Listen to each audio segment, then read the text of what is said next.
Nadiligan ang aking tanim. Mabuti naman. Kasi mahirap ngayon ang tubig. Hindi ako masyadong nakakadilig.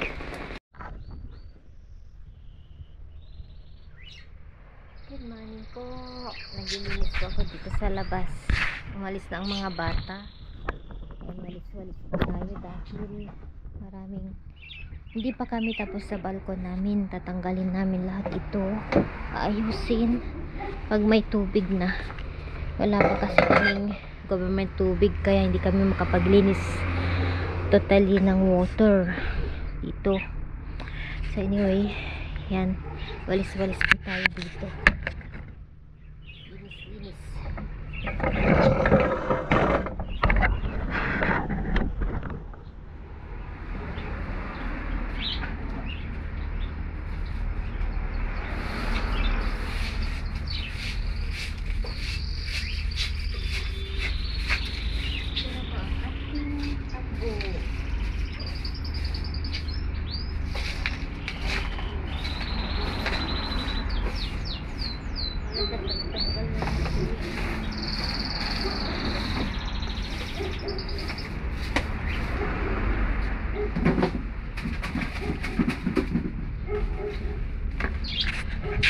Unahin natin sa labas ang paglilinis.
Nahulog siya. So dito tayo maglinis.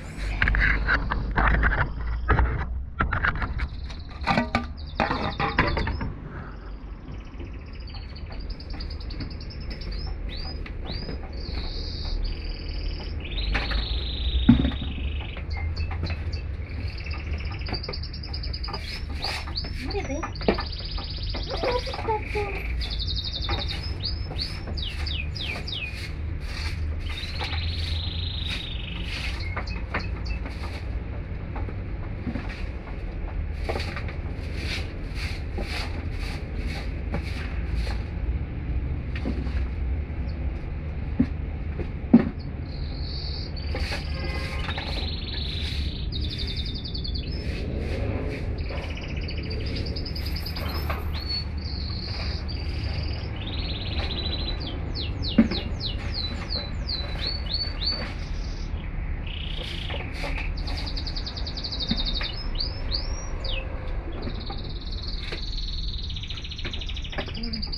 Hotdog, ha?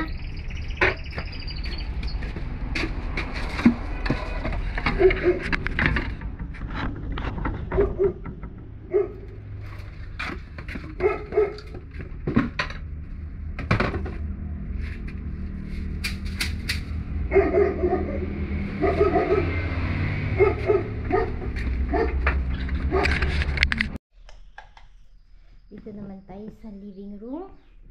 Ito na po ang ating plants dito. May snake plant. Ito, mga jade plant. Ito na pinatubo ko lang siya.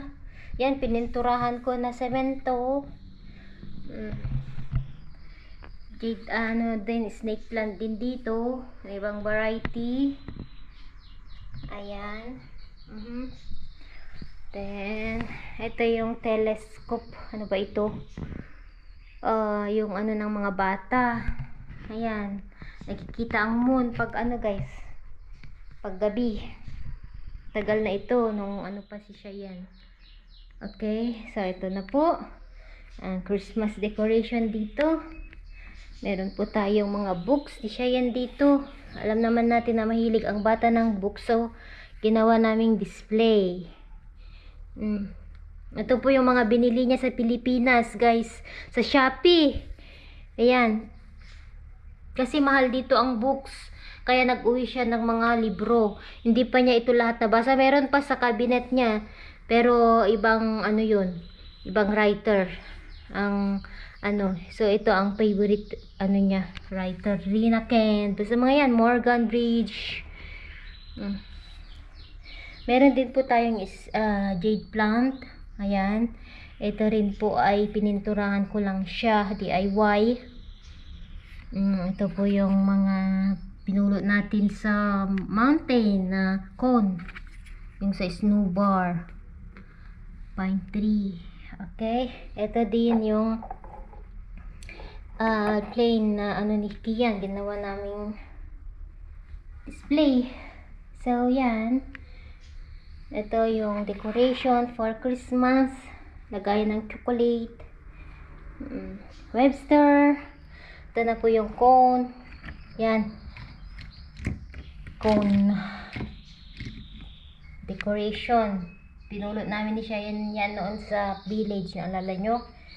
Ayan. Ito din naman. Mga jade plant ko. Matagal lang mga ito, guys. Nabasag itong baso. Kaya tinamnan ko siya ng jade plant.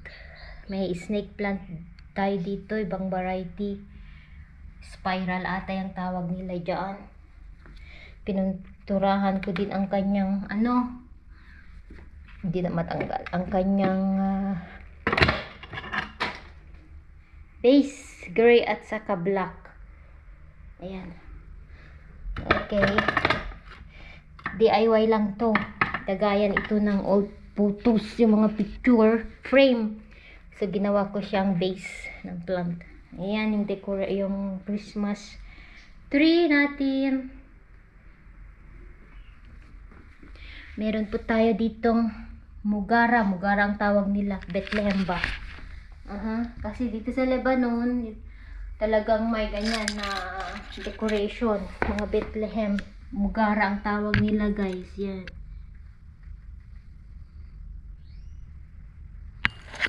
Christmas tree. Decoration ni siya yan. Ito. Nahulog. Ipalagay ko mo. Lagyan natin ng Christmas tree. Ito po yung TV unit natin. Meron po tayong aloe vera sa taas. Mga ito, guys, mga pot, pinulot ko lang yan sa hindi ako nahihiyang sabihin na ano. Yan. Tinapon lang yan, guys, yung pot. So, kinuha ko. Hinugasan ko, syempre. Meron pa akong napulot doon. Kahapon, plastic ilalagay ko dito. Pinturahan ko siya ng black.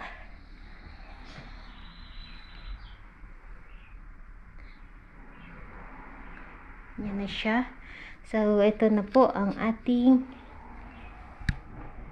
may kulang pa po yung center table natin. Hindi pa sa ngayon. Ayan, ang theme ng aming salas is gray, yellow, at saka dark gray. Parang magblablack siya. Dark na black gray. Ganon ang kulay ng ating ano. And then dito, maglalagay po tayo ng frame. Photo frame. Ewan ko. Dito at saka dyan. Mga paint. So, ito naman ang ating curtain. Blind curtain. Ayan. Ganyan po ang kulay. Magkamatch po yan sa ating sofa. Ayan. So, ganyan na siya. Ito na po ang ating pagpasok natin dito. Ganyan na po ang ating salas. Hindi pa po tapos. So, may kulang pa yung table nga sa gitna. And frame. Ayan.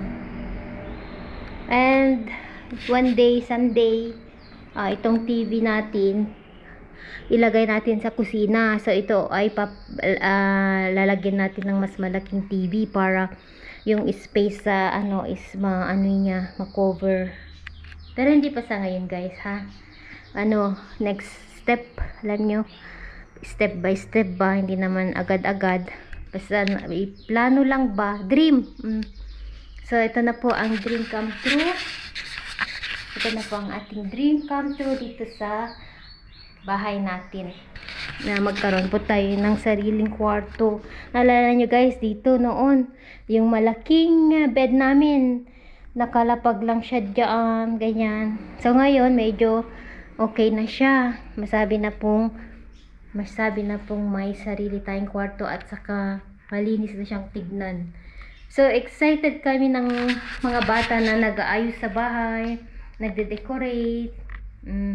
Tapos next step naman dito, saka na lang daw yung kwarto. Dito ipapinta. Ayun kasi tignan nyo, nagtutuklap na siya guys, oh. So kailangan namin ito gagawin. Next step dito sa corridor. Ayan, may plano din si Mr. dito. So tignan natin guys kung kailan ulit. Ay okay.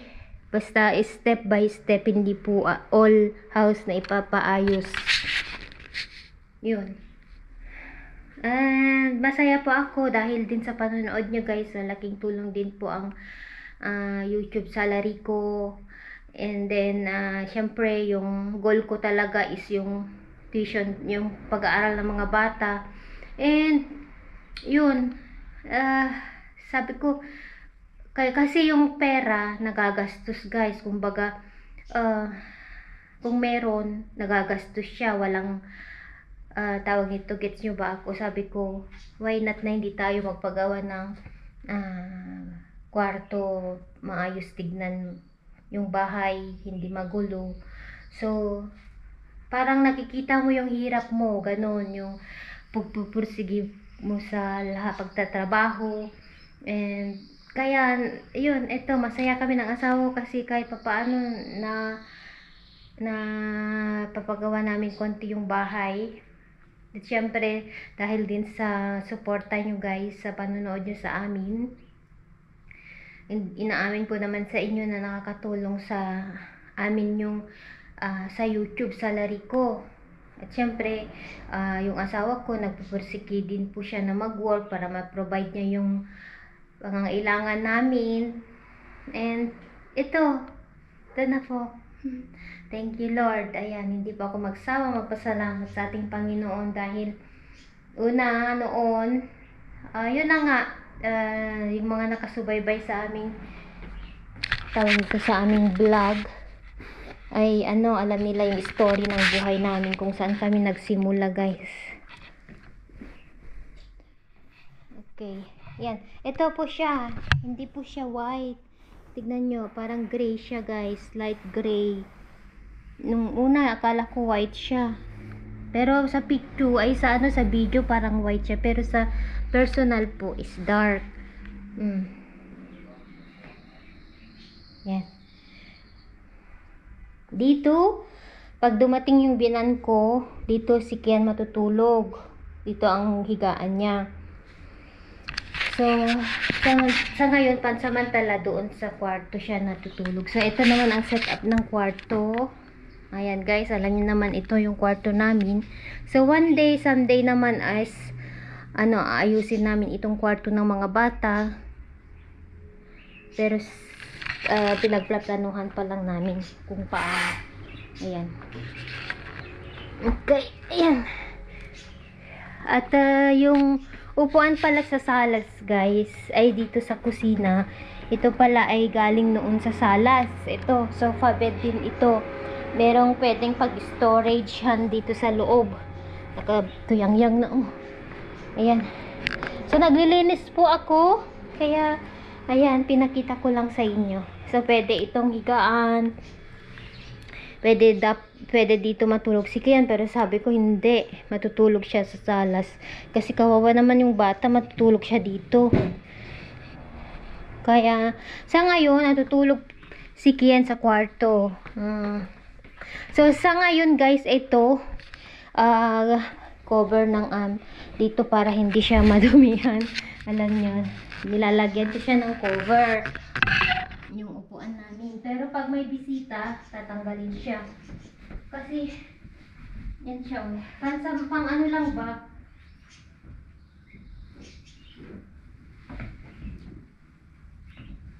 Ganyan siya.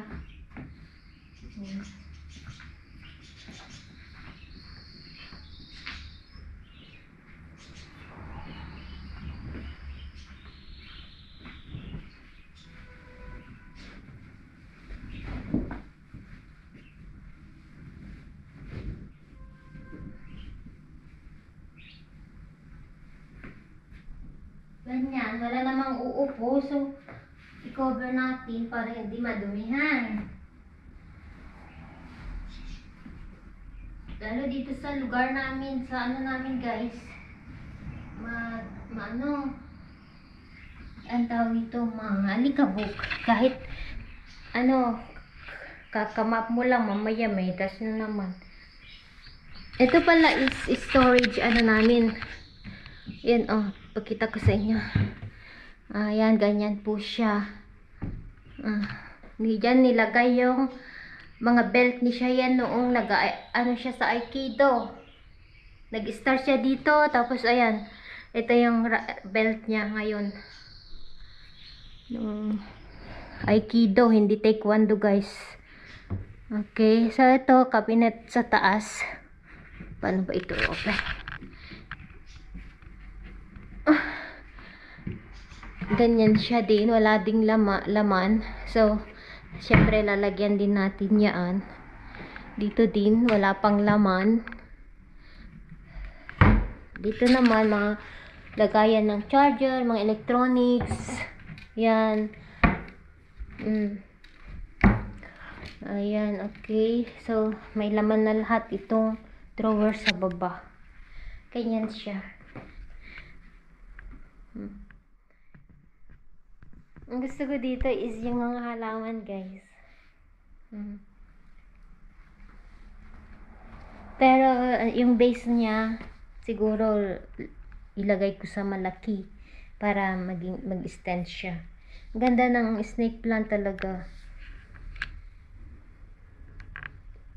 Alam nyo, mahal dito ang snake plant guys. Kaya nagpapatubo ako. Ayan, ito na po yung DIY natin.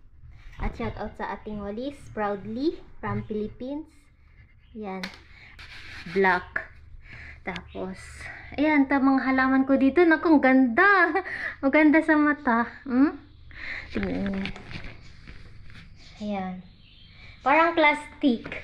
Pero hindi siya plastic. Ayan, nilagyan ko ng eggshell. Yan yung ano nila. Tapos, dinidiligan ko po sila ng baking soda. Tapos yung Epsom salt, basta yun lang yung fertilizer na nilalagay ko. Minsan yung balat ng saging, yung tubig niya binababad ko. Yun yung pinangdidilig ko. May mga niya anak-anak. Dalawa ito katutubo niya lang. Lumaki na siya, baby niya. Yan, ito ibang variety ito. Ganda. Ganda guys, sobra. Ayun naman sa kwarto, may snake plant din. Linis-linis, dapat malinis ang bahay. Natutuwa ang mga bata pag maayos ang bahay. Si Cheyenne, ako, walang tigil ang pag-ayos niya. Na-enjoy yung bata sa pag-decorate. Ito din guys, pininturahan ko, brown dati ito. Itapon ko na sana, kaso sabi ko ay hindi.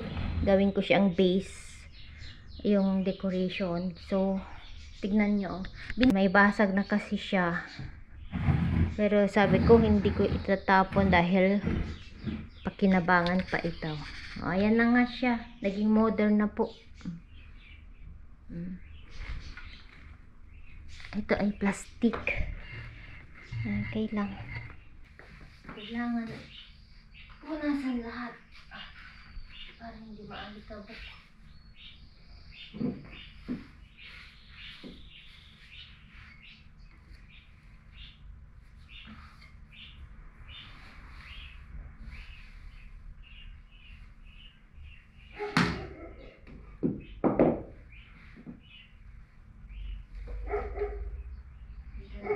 lang natin.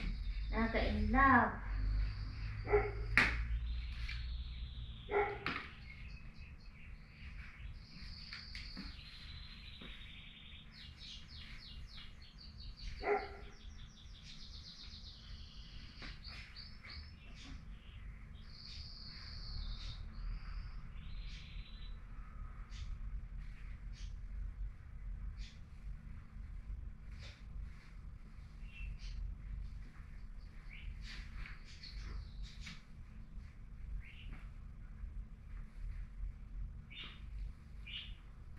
Yan, imak pa natin ito.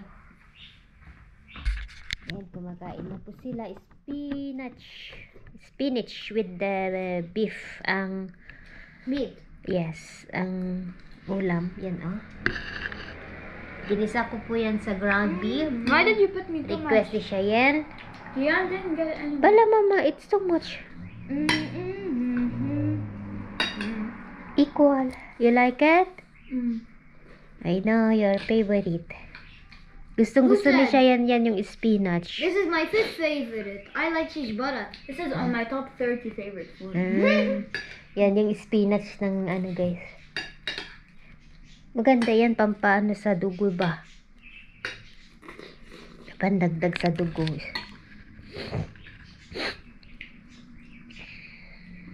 Sa 10.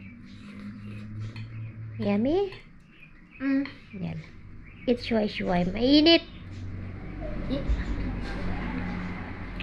Carly si Cheyenne. Carly, ngayon si Cheyenne. Yeah. I just think. Papa, gustong-gusto niya ang curly hair. Curly? Si Kian ang curly hair. You are curly hair when you were baby. You can still smell my shampoo, by the way. Huh? Virginia. You can still smell my shampoo. I took Virginia. shower in the morning and I tied my hair in this. Virginia. Mama, eat first yung mama. I smell it. Still, it smells like Elviv. Yeah. Elviv. Hey, that we have. Wala, kain na. I need to go to I clean the house. I don't make mess. There's a piece of No, I don't. Yeah, make sense. Kian has spinach more than me. You want spinach? I mean, I have more spinach than more than. I need the same, mama. I put the same. How many Look. spoons? 1 or 2 or 3 or 4 or 5 or 6, 7? If a result of exam, No. you say yan? No. Okay. Sa 10 mga kitos. Ayan, kain na po sila. Hello po. Kagagaling lang namin sa church.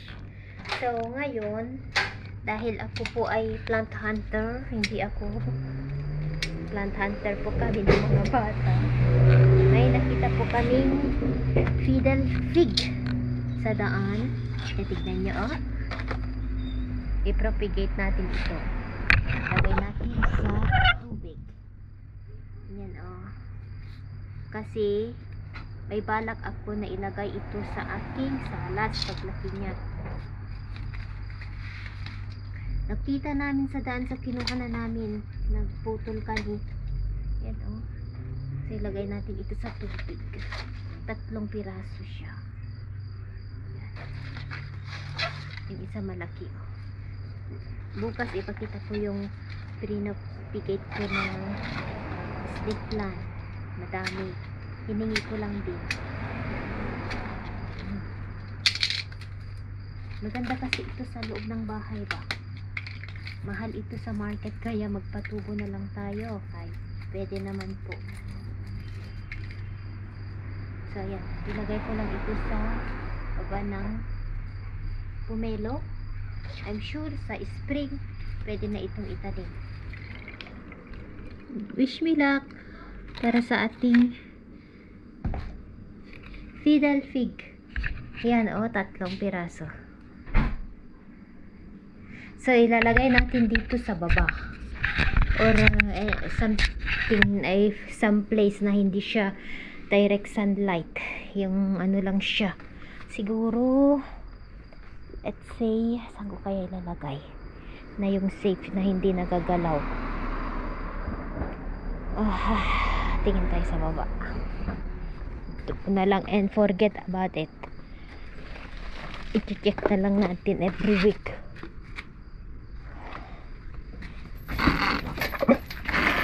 Ano ko yan?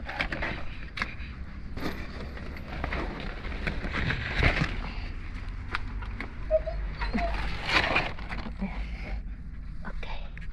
Safest place.